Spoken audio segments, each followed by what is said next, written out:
I've been able to go to some really wonderful, crazy places on and off the planet and beneath the ocean surfaces. And when you go to extraordinary places, you really realize that extreme environments are incredible catalysts for innovation. Scott Parazynski is the first and only person to have both flown in space and summited Mount Everest. He's completed 7 spacewalks, is a scientific diver, a commercial pilot, a physician educated at Stanford and Harvard, and he was a luge competitor for the 1998 U.S. Olympic team trials.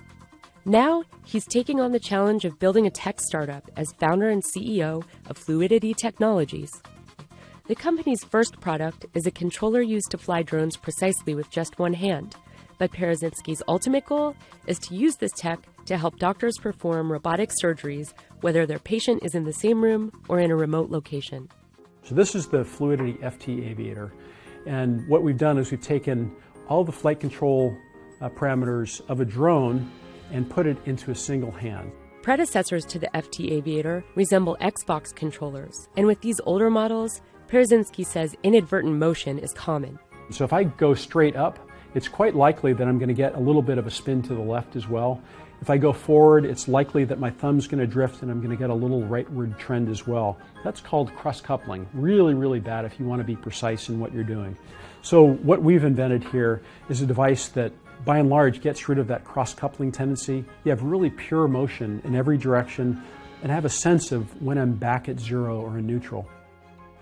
While the company's starting with drone controllers, Parazynski sees an abundance of applications for this technology.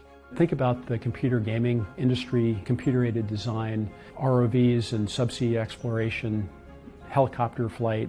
There are military applications, governmental security applications, and then, of course, downstream, a very lofty but important goal, the ability one day to teleoperate a surgical robot here in San Francisco, perhaps in sub-Saharan Africa or rural Nepal, and to have the same kind of outcome as if the surgeon were seated right next to the patient. We can actually fly through, like Luke Skywalker, through any kind of environment. The astronaut turned CEO says he caught the startup bug after his last NASA mission in 2007 to complete the assembly of the International Space Station. But it also turned into an epic repair mission. We had to go out on this crazy spacewalk out at the very tip of the space station and stitch together a live solar panel. But when I came back from the flight, I realized that, as an inventor, I really wanted to live out the life of an entrepreneur. The FT Aviator will go on sale in February for around $450. But Parazynski still has the startup jitters. Out of all the roles he's played, astronaut, physician, father, mountaineer, and diver, Parazynski says entrepreneurship has been the greatest challenge to date.